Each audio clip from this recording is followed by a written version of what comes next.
Hi guys, it's Scottish Sandman here. Welcome to another podcast of GFTV. We haven't done one in a while, but figured since Batman coming out for the finale, we might want to get back in the saddle.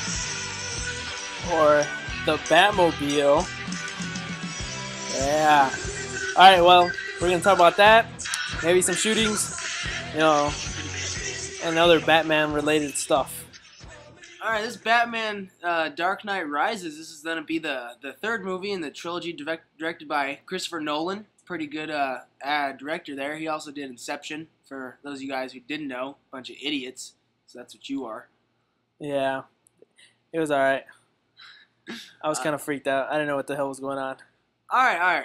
Here, let's get to the review already. For the Dark Knight was amazing. Everyone knows that. Heath Ledger blew every other actor in history out of the freaking water. Literally. With the role.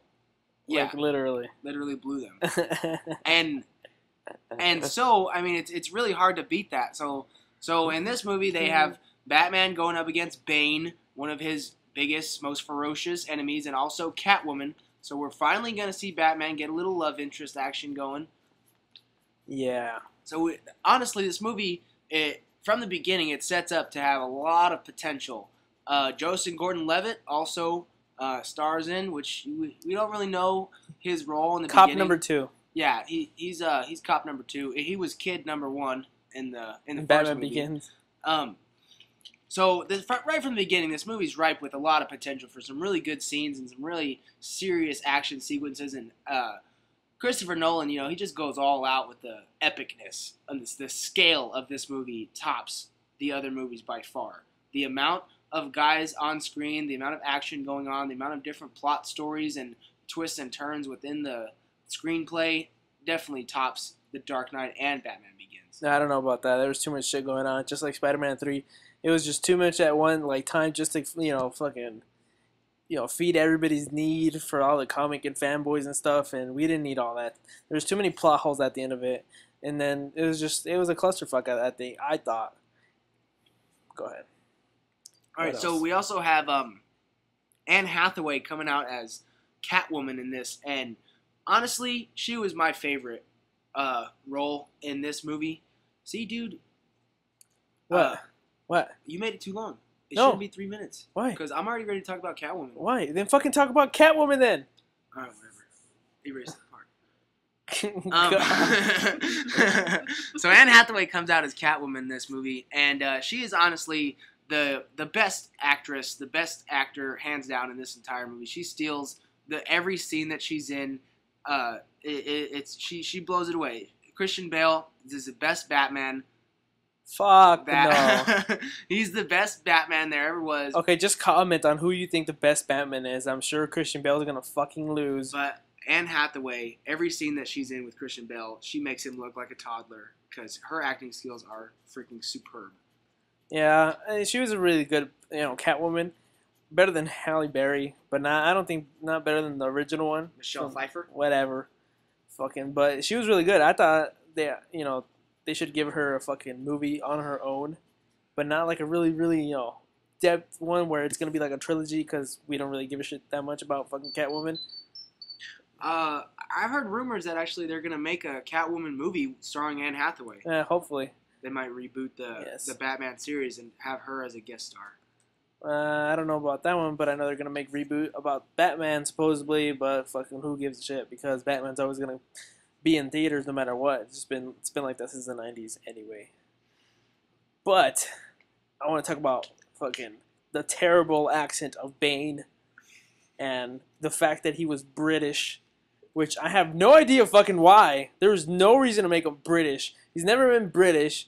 Fucking, they could have just made any other actor to play his voice. Now you can see his fucking face anyways. Just use his body. They use somebody else's fucking voice for Darth Vader.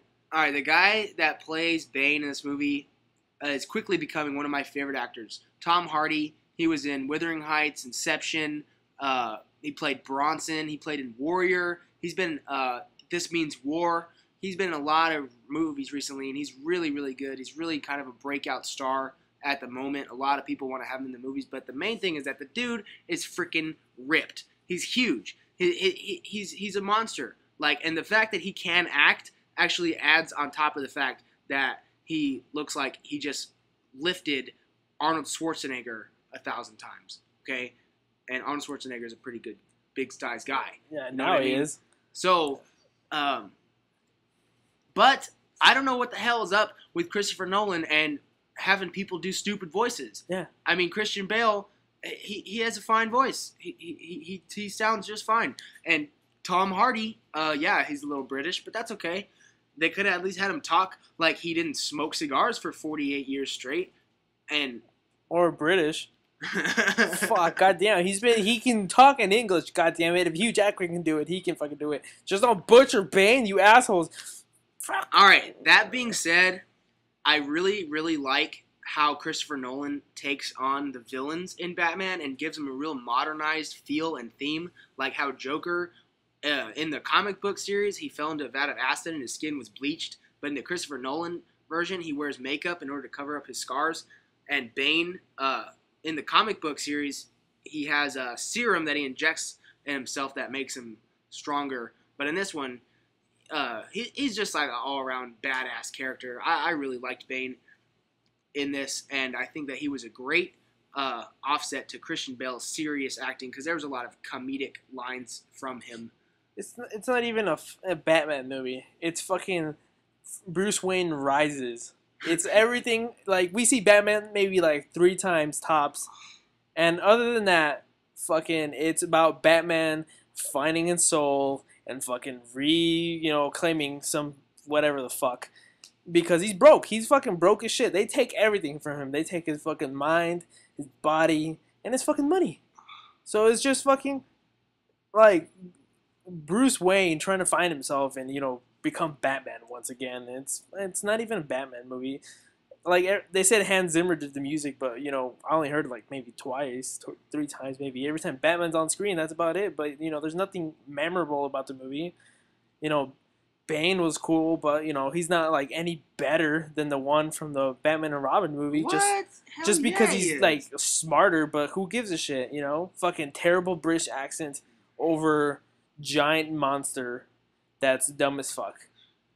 All right. Yeah, no, I don't see any improvement except for the brains. Here is the judgment on this movie. Obviously, you have to go watch it. I don't care if you live in Colorado. You have to go see this movie. Just keep your heads down. Okay? Maybe.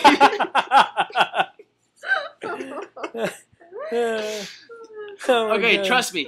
This movie's awesome. That's It's so fucked up. definitely worth the risk. Too soon, guys. You'll be fine. Just, I'm sure that there won't be any more shootings. This guy in Colorado, yes, he got a little bit carried away.